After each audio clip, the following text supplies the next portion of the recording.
एक बार शंकर पार्वती आकाश मार्ग से जा रहे थे, तो एक ऐसा परिवार वो देखते हैं जो काफ़ी गरीबी में जी रहा था, लेकिन उनकी जो भक्ति थी वो लगातार पूजा पाठ ही चलती रही।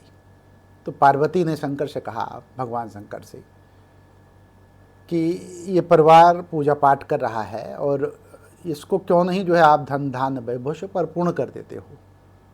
तो भगवान भोलेनाथ ने कहा कि पार्वती, ये अपने कर्मों का फल भोग रहा है, इसका भाग्य जो है उसी भाग्य को ये पा रहा है, और जितना इसका भाग्य है उस भाग्य से ज़्यादा इसको मिलेगा ही नहीं। अगर कोई देना भी चाहेगा तो नहीं मिलेगा। तो पार्वती ने कहा कि आप दो तो, यदि आप दोगे तो उसको मिलेगा कैसे नहीं। खैर, पार्वती ने लगातार जिद की, तो भगवान भोलेनाथ इस शर्त पे तैयार हो गए कि इनके परिवार में 3 लोग हैं, मतलब 3 लोगों का परिवार था, पिता, माता, पुत्र। तो ये 3 लोगों को अलग अलग वरदान देंगे, एक एक वरदान। पार्वती ने कहा कि एक एक वरदान तीनों को दे दो, और उनकी जो भी इच्छा हो, मुँह मांगा वरदान जो है उनको मिल जाए। भाई भगवान भोलेनाथ एक साधु का वेश बना करके उस परिवार के सामने आते हैं। सबसे पहले माता निकलती है, मतलब जो पत्नी होती है वो निकलती है। तो पत्नी से भगवान भोलेनाथ जो है कहते हैं कि जो कुछ मांगना है तुम मांग लो, तुमसे मैं बड़ा खुश हूँ, और तुम्हारी जो भी इच्छा हो, कीमती से कीमती चीज़, दुनिया की जो सबसे कीमती चीज़ हो उसको तुम मांग लो। तो अब वो औरत बड़े वहाँ पोह में फंस जाती है कि भाई मांगे तो मांगे, क्या मांगे। तो उसके दिमाग में बात आई कि औरत या नारी जात को ऐसा मानना था उसका, हम तो नहीं कहते इसको, सुंदरता सबसे बड़ी चीज़ होती है। तो उसने कहा कि यदि मैं इस संसार की सबसे सुंदर पत्नी हो जाऊं, सबसे सुंदर स्त्री हो जाऊं, तो क्या कहनी। उसके मन में लालसा जागृत हुई, और जब उसके मन में लालसा जागृत हुई तो भगवान भोलेनाथ से उन्होंने कहा, उस स्त्री ने कहा कि यदि आप हमसे प्रसन्न हैं और मुझे वरदान देना चाहते हैं तो मुझे ये वरदान दे दें कि मैं इस दुनिया की सबसे खूबसूरत औरत बन जाऊं। भगवान ने तथास्तु कहा, वो सबसे सुंदर औरत बन गई। तब तक उसका पति निकलता है, उसकी खूबसूरती को देख के उसके दिमाग में बात आती है तो बहुत खूबसूरत हो गई है, लेकिन भगवान भोलेनाथ कहते हैं कि तुमसे भी मैं प्रसन्न हूँ, तुम एक वरदान मांग सकते हो। अब उस पुरुष के दिमाग में बात आई कि मेरी स्त्री तो बहुत खूबसूरत हो गई है, दुनिया की सबसे खूबसूरत स्त्री है ये, कहीं ऐसा ना हो कि अपनी खूबसूरती के घमंड में ये इस परिवार को छोड़ के चली जाए, हमें ही छोड़ के चली जाए। तो उसके दिमाग में बात आई कि ऐसा करते हैं कि इसको सबसे कुरूप स्त्री में बदल देते हैं, हम भगवान भोलेनाथ से ही मांगते हैं। तो भगवान भोलेनाथ से उन्होंने कहा कि आप हमें वरदान ये दें कि सबसे ज़्यादा कुरूप हो जाए। तो भगवान भोलेनाथ ने तथास्तु कहा। उसी समय वो स्त्री सबसे कुरूप हो गई, भद्दी, बहुत भद्दी, देखने में एकदम कुरूप, दांत बड़े बड़े, आंखें जो है इधर उधर टेढ़ी मेढ़ी, नाक फैले हुए, और वो कान सब बड़े बड़े, मतलब वो इसको राक्षसी तो नहीं कहा जाएगा, लेकिन कुरूपता की पराकाष्ठा थी, मतलब सबसे कुरूप स्त्री के रूप में वो बदल गई। बेटा निकलता है, बेटा अपने माँ के इस रूप को देख करके बड़ा चिंतित होता है, रोने लगता है कि मेरी माँ कैसी थी और कैसी हो गई। तो उसकी रोने की आवाज़ सुन करके भगवान भोलेनाथ कहते हैं, भाई तुम क्यों रोते हो, दोनों लोगों को मैंने एक एक वरदान दिया है, तुम्हारे पिता को भी तुम्हारी माता को भी, अभी एक वरदान तुम्हारा बाकी है, तुम अपनी इच्छा अनुसार अपना वरदान मांग लो। तो बेटा सोचने लगा कि यदि ये मेरी माँ है और माँ के साथ पूरे जीवन रहना है मुझे, और क्रूरता के साथ यदि मेरी माँ रहेगी तो कितना बुरा लगेगा। और मौका मुझे मिला है भगवान भोलेनाथ से, मतलब उस साधु से, कि मैं इनसे ऐसा वरदान मांग लूँ कि जिससे हमारा परिवार सुखी हो जाए। और माँ की खूबसूरती की बात छोड़िए, माँ से उन्होंने कहा, मतलब अपने मन में सोचने लगा कि माँ को जैसे पहले थी वैसे हो जाए, इसलिए महादेव से उन्होंने कहा, भोलेनाथ से, कि बाबा मेरी माँ को जैसे पहले थी वैसे बना दे। तो भगवान भोलेनाथ ने कहा तथास्तु। तीनों वरदान पूरा हो गया। तीनों वरदान में तीनों लोगों ने अलग अलग ढंग से वरदान मांगा, और पार्वती के पास भगवान भोलेनाथ पहुंच गए। भगवान भोलेनाथ पार्वती से कहने लगे कि पार्वती, तुमने देखा तीनों के पास अच्छा मौका था मांगने का।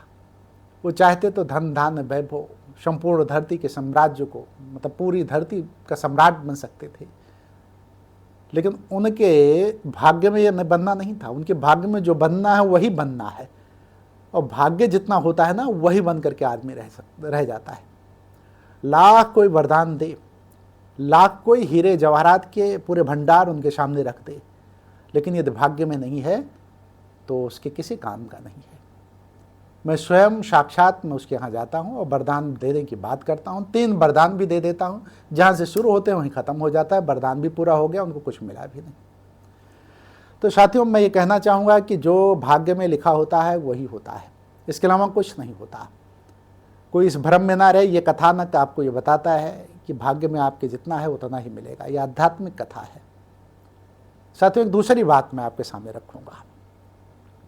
एक बार भगवान भोलेनाथ आकाश मार्ग से जा रहे थे पार्वती के साथ, तो एक व्यक्ति ऊपर से उनको दिखाई पड़ता है कि वो शिव शिव कहता हुआ, भोलेनाथ भोलेनाथ कहता हुआ आगे बढ़ता चला जा रहा है। फटे कपड़े पहने हुए, मतलब अंग में उसके जो वस्त्र थे वो फटे पुराने थे, पैरों में छाले पड़े थे, हालात उसके खराब थे। लग रहा था कि दरिद्रता, गरीबी लग रही थी। तो पार्वती ने कहा भोलेनाथ से कि ये आप की जय जयकार कर रहा है, वो आप जो है मतलब जय जयकार के बाद भी उसको कुछ दे नहीं रहे हैं। मैं ये कहूँगी कि इसको, इसकी दरिद्रता, इसकी गरीबी दूर कर दो आप जो है। तो पार्वती से भगवान भोलेनाथ कहते हैं, पार्वती, उसके भाग्य में वही लिखा है, और जिसके भाग्य में जो लिखा होता है ना उतना ही उसको मिलता है। तो मैं उसको देना चाहूँगा तब भी वो नहीं लेगा। तो पार्वती ने कहा भाई आप दो तो, अब आप दोगे तो लेगा क्यों नहीं वो। काफ़ी जिद पार्वती करने लगी। जब पार्वती जिद करने लगी तो भोलेनाथ ने कहा ठीक है, तुम्हारे कहने से मैं उसको कुछ देने का प्रयास करता हूँ।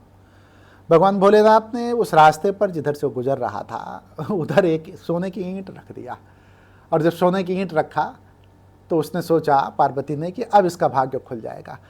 तो माता पार्वती कहती हैं कि ठीक है, अब यह आगे ही सोने की ईंट जब देखेगा ना तो उस सोने की ईंट को लेकर के ये धन धान्य वैभव से भरपूर हो जाएगा, और इसका जीवन सुखमय हो जाएगा, और आपका भजन करता रहेगा, आपके भक्तों को तकलीफ नहीं होगी।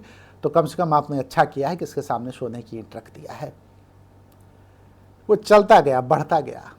रास्ते में जहाँ सोने की ईंट आनी थी ना, तो पार्वती, माता पार्वती यह देखकर आश्चर्यचकित हो गई। उन्होंने देखा जब सोने की ईंट आने को हुई तो उसके पहले उसके मन में आया, मतलब जो राहगीर है उसके मन में आया कि मेरे पास तो आंखें हैं 2, और इन दोनों आंखों से दुनिया को मैं देख रहा हूँ।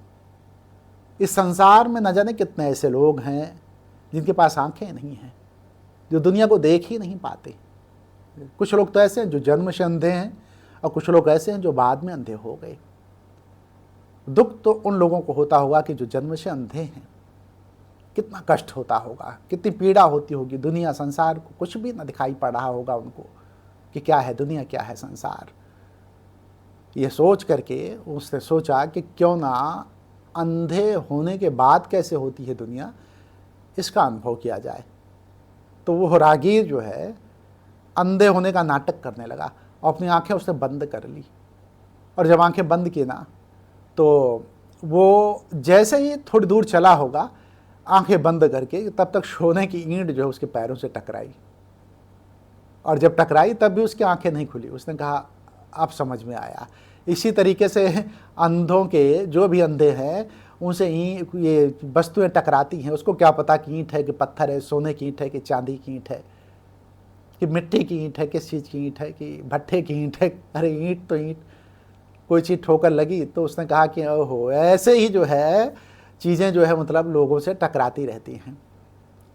और ये बड़बड़ाता हुआ आगे बढ़ गया, और जब 10-20-25 कदम आगे बढ़ा तो उसने कहा कि आंखें खोल लो, अब तो अनुभव हो गया है कि किस तरीके से चीज़ें टकराती हैं। और उसने पूरी आंखें खोल दी। तो पार्वती, माता पार्वती ये देखकर आश्चर्यचकित रह गई कि क्या उसी समय उसको अपनी आंखें बंद करनी थी, क्या उसी समय उसको नाटक करना था अंधे होने का, क्या उसी समय उसको अनुभव करना था कि किस तरीके से अंधे जो है चलते हैं, क्या ठोकर लगने के बाद भी उसको अपनी आंखें खोल के नहीं देखनी चाहिए थी कि आखिर ये ठोकर किस चीज़ की है, कि सोने की ईंट पड़ी हुई चमचमाती हुई और इतनी चमकदार चीज़ आखिर है क्या, उसको उठा के रख लेता ये कम से कम। तो भगवान शंकर ने कहा माता पार्वती से कि पार्वती, इसके भाग्य में यही था, मैं लाख इनको देने का प्रयास करूं, ले आंखें बंद कर लेंगी। तो पॉइंट बी नोटेड, इन दो कहानियों से आपको एक चीज़ समझना चाहिए, ये कथानक है कि दुनिया में कोई वस्तु तब तक आपको नहीं मिलेगी जब तक पूर्व जन्म के प्रारब्ध आपके अच्छे नहीं होंगे, आपका भाग्य प्रबल नहीं होगा। यदि आपका भाग्य प्रबल है तो आपको सारी चीज़ें मिलेंगी, सारी वस्तुएं मिलेंगी, सारे पदार्थ मिलेंगे और सारी चीज़ें जो है आपके भोग के लिए उपलब्ध रहेंगी। लेकिन यदि आपका भाग्य प्रबल नहीं है तो आप अंधों की तरह अपनी आंखें बंद कर लेंगे और आप वरदान भी आपको मिलेगा तो वरदान में ऐसी चीज़ मांगेंगे जो आपके गरीबी को दूर ना कर पाए, आपके मन को प्रसन्न ना कर पाए और आपको मुफलिसी के जीवन से आगे ना निकाल पाए। कहने का अर्थ है कि जिस स्थिति में आप बने हैं उसी स्थिति में बने रहें, क्योंकि भोग तो भोगना है ना, प्रारब्ध है ये, भाग्य है ये, तो जिसके भाग्य में जो लिखा है वो होना है। लेकिन पॉइंट भी नोटेड, आगे जो मैं बताने जा रहा हूँ उसका भी ध्यान करें आप। भाग्य को बदला जा सकता है, प्रारब्ध को बदला जा सकता है, प्रारब्ध के ताप को कमजोर किया जा सकता है। पुरुषार्थी वो है जो भाग्य की रेखा को मिटा दे, ऐसा भी कहा जाता है। कैसे? जब आपका प्रारब्ध बुरा हो, जब आपका भाग्य खराब हो तो कर्म तेज कर देना चाहिए, और जब आप कर्म करेंगे तो कर्मंडे वाधिकारस्ते माँ फलेश कदाचन माँ कर्म फल हेतु भूर्मा ते संगो अस्त कर्मणि। आप कर्म के, क्योंकि कर्म करने की स्वतंत्रता आपको दी गई है, जब कर्म करने की स्वतंत्रता आपको दी गई है तो कर्म से अपने भाग्य की रेखा को आप मिटा सकते हैं। मिटाने का अर्थ प्रारब्ध का भोग आपको भोगना होगा, लेकिन उस प्रारब्ध के ताप को आप कमजोर कर सकते हैं और भोगना आसान हो जाएगा, और नए कर्म जो बनेंगे वो विकर्म के रूप में ना बदल करके आपको प्रसन्नता देंगे और आगे का प्रारब्ध आपका मजबूत करेंगे। तो इसलिए तमाम विधियां हैं, तमाम उपाय हैं जिनके द्वारा भाग्य की रेखा को कमजोर किया जा सकता है। अब आप फिर प्रश्न रखेंगे कि भगवान भोलेनाथ स्वयं ईंट रख रहे हैं तब भी प्रारब्ध उसका कमजोर नहीं हो रहा है, भाग्य उसका जो है बदल नहीं रहा है। भगवान भोलेनाथ स्वयं वरदान दे रहे हैं तब भी भाग्य नहीं बदल रहा है। तो आम आदमी अपना भाग्य कैसे बदले? तो भगवान भोलेनाथ ने ही कर्म करने की स्वतंत्रता दी है, आपके चित्त की चंचलता को कम करने की स्वतंत्रता दी है, मन के भागते हुए मन को एकाग्र करने की स्वतंत्रता दी है, आपको ध्यान करने की, मेडिटेशन करने की स्वतंत्रता दी है, आपको अपने इंद्रियों को कंट्रोल में करने की स्वतंत्रता दी है, मन बुद्धि चित्त अहंकार को अपने कंट्रोल में रखने की स्वतंत्रता दी है, और आपको वो सारी चीज़ें दी हैं जिससे आप पूरे भाग्य की रेखा को कमज़ोर करके भोगने में आसान कर सकते हैं और नए कर्मों के द्वारा प्रारब्ध, जो नया प्रारब्ध बनेगा उसको मजबूत कर सकते हैं। तो भगवान भोलेनाथ कहते हैं कि मैं नहीं दूंगा, तेरा कर्म तुझे स्वयं देगा। यदि तू कर्मशील होगा तो तेरे साथ में खड़ा हूँ, लेकिन यदि तू कर्मशील नहीं है तो मैं भी तुझे कुछ देने वाला नहीं हूँ।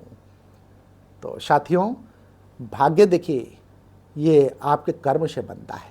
अभी जो आप कर्म करेंगे ना वो अगले जन्म में आपके भाग्य के रूप में प्रकट होगा, और अभी जो भाग्य बना है ना आपका, ये पूर्व जन्म के कर्म के अनुसार प्रकट हो रहा है। तो कुछ विधियाँ, कुछ तरीके और कुछ चीज़ें ऐसी हैं जिनको करने के बाद जो चीज़ें नहीं हासिल हो रही उसको भी हासिल कर सकते हैं आप। मतलब अंधे के नाटक के रूप में आपको नहीं आना पड़ेगा, आपको ईंट उठाने का मौका मिल जाएगा और जीवन बदल जाएगा। आपको जब वरदान मिलने की स्थिति आए तो चित्त की चंचलता को या तमाम उपायों को कमज़ोर, मतलब मजबूत करके, अन्न प्रारब्ध को कमज़ोर करके आप जो है उस वरदान को अच्छे रूप में प्राप्त कर सकते हैं। अन्यथा वरदान देने के लिए 24 घंटे भगवान भोलेनाथ खड़े हैं, आप लेने वाले बने तो जब आपके पास पात्रता होगी तभी कोई चीज़ आप ग्रहण कर सकते हैं। आपके पास कोई बर्तन नहीं है, आपसे कोई पानी भी दे तो आप नहीं ले सकते हैं, आप हथेली में कितने देर तक पानी रोकेंगे? आपके पास पात्र होना चाहिए। यदि पात्र है तो अपने अंदर पात्रता डेवलप करके पात्र के रूप में अपने आप को तैयार करें आप, और जब आप पात्र के रूप में अपने आप को तैयार कर लेंगे तो निश्चित तौर पर भगवान भोलेनाथ आपके सामने खड़े हैं वरदान देने के लिए, और वरदान फलीभूत होगा। तमाम उपाय ऐसे हैं कि भगवान हमेशा 24 घंटे आठों पहर आपके लिए देने के लिए तैयार खड़े मिलेंगे। तो साथियों, आप अपने कर्म को मजबूत कीजिए। कुछ उपाय हैं, कुछ विधियां हैं, कुछ तरीके हैं, उनको अपनाइए और उनको अपना करके श्रेष्ठ जीवन जीने के अंगे का हिस्सेदार बनिए। और ये जो जीवन है ना, ये जीवन आपको परिष्कृत करने के लिए मिला हुआ है, आपके अपनी भाग्य की रेखा को प्रबल करने के लिए मिला हुआ है। लेकिन बहुत से लोग इस ज्ञान को नहीं जान पाते, जिसके द्वारा वो अपने भाग्य को भोगते रहते हैं। भाग्य को ही भोगना उनका पूरे जीवन का अंग बन जाता है। तो आप कम से कम, यदि भाग्य कमज़ोर है तो अपने भाग्य की रेखा को मिटाने का प्रयास करें और पूरे जीवन को सुंदर बनाएं, अच्छा बनाएं। शायद बात पूरी हो गई है। अगली वीडियो में मैं फिर मिलूँगा आपसे। आप भारत खंड 9 को लगातार देखते रहें। यदि कोई प्रश्न है तो प्रश्न रखें कमेंट बॉक्स में, और अगर प्रश्न नहीं है तो महादेव की कृपा प्राप्त करने के लिए मैंने कहा कि महादेव की कृपा सर्वोपर है, हर हर महादेव जरूर लिख दें। और मैं भी जाते जाते, मतलब इस एपिसोड को ख़त्म करते हुए मैं आपसे कहूँगा, हर हर महादेव।